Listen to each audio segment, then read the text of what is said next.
Venturing into the Canadian Rockies of Alberta, we experienced the most iconic lake in Jasper National Park and one of the most photographed spots in the Canadian Rockies. We admired the beauty of glacial-fed Maligne Lake while enjoying a cruise to mystical Spirit Island.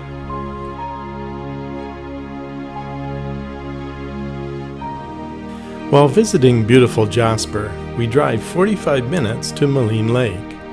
We hop a boat and cruise the lake, impressed by the majestic mountain peaks in both directions.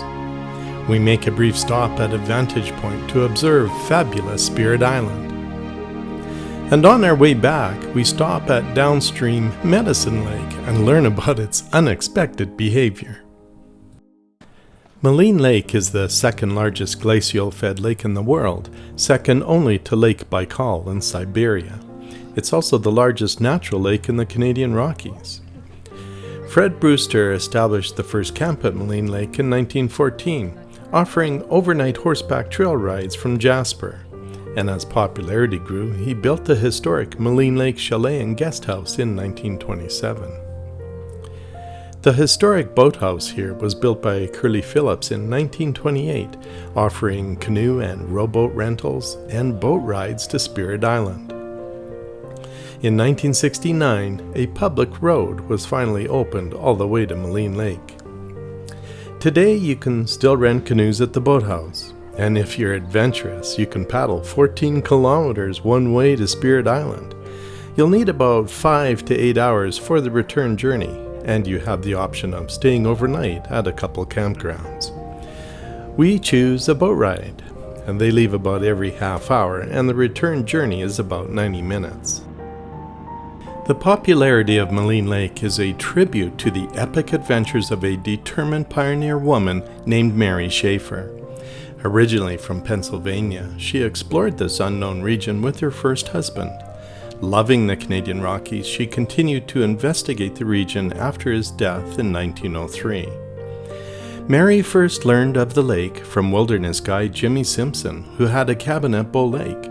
He mentioned a beautiful hidden lake in the North Country, which was spoken about by members of the Stoney Nakoda First Nation. They called it Chaba Imne, meaning Beaver Lake. With her botanist friend Molly Adams and two mountain guides, Sidney Unwin and Billy Warren, they made an initial attempt to locate the lake in 1907. This expedition was blocked by a headwall of deep snow on Nigel's Pass near the Columbia icefields. Heading back towards Lake Louise, they came across a party of camped Stoney Nakoda. They recognized Mary from her travels the previous summer and called her Yahe-Wihe, meaning mountain woman. In the party was Samson Beaver and his family. Having fished there as a child, Samson knew of Chaba Imne. He drew a map showing Mary how to find it. The next year, in 1908, Mary set off again, this time with a team of 6 and 21 pack horses. They eventually found it. Ecstatically, they all agreed it was the finest view any of them had ever seen in the Rockies, with its majestic mountain peaks encircling the lake. They built a raft and explored the shoreline.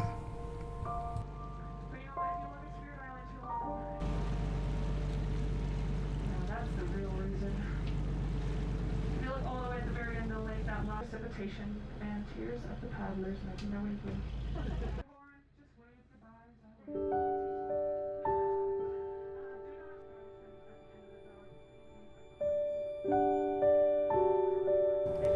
We now come to the Spirit Island Vantage Point, one of the most photographed spots in the Canadian Rockies.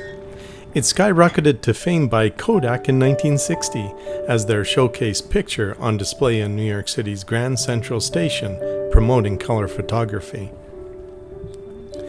Spirit Island is sacred land for the Stoney Nakoda in Alberta, and it's off limits to everyone else.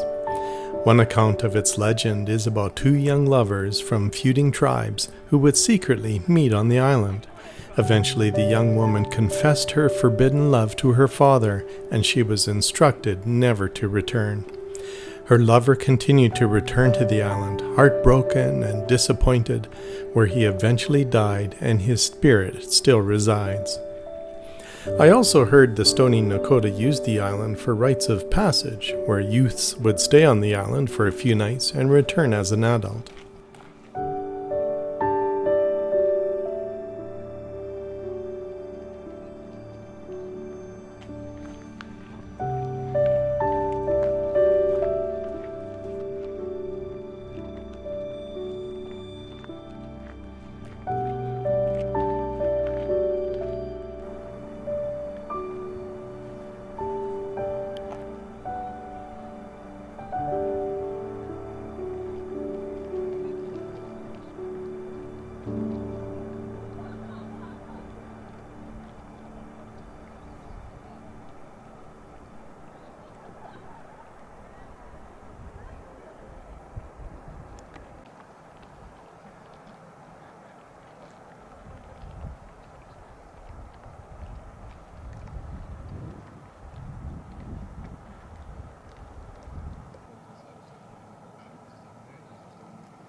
Welcome back, everyone. How was it? Awesome, awesome. That's what I like to hear. Here's a question. I will be talking about Spirit Island a little bit before the microphone. We were there. I was just going to tell you about. Our guide indicated that members of the Stoney Nakoda periodically come to the island for a special ceremony, arriving by these same boats.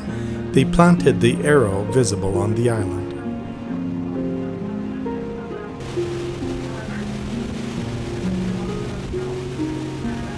Concluding Mary's story, 2 years after finding the lake, she wrote a book of her expeditions in the Canadian Rockies and published it in 1911. And the Geological Survey of Canada contracted her to chart the boundaries of the lake. She named Mount Warren and Unwin after her two guides, Peaks Samson and Leah after her two Stoney friends, and Maligne Lake after the river it fed. She married her friend and guide Billy Warren, bought a house in Banff where she would spend the rest of her life, passing in 1939. Mary's book elevated the popularity of the area and attracted tourists from all over North America.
The Maligne River flows downstream into Medicine Lake.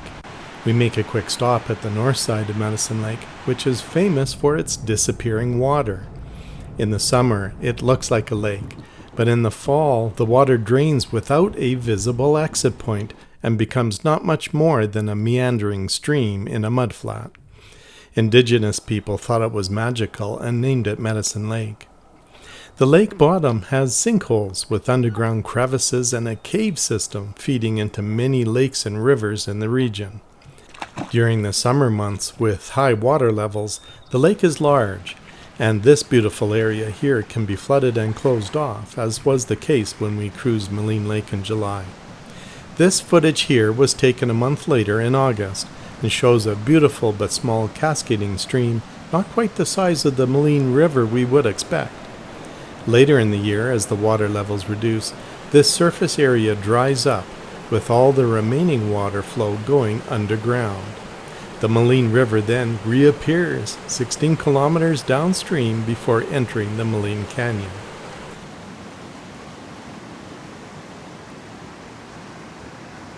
A forest fire ravaged the valley in 2015.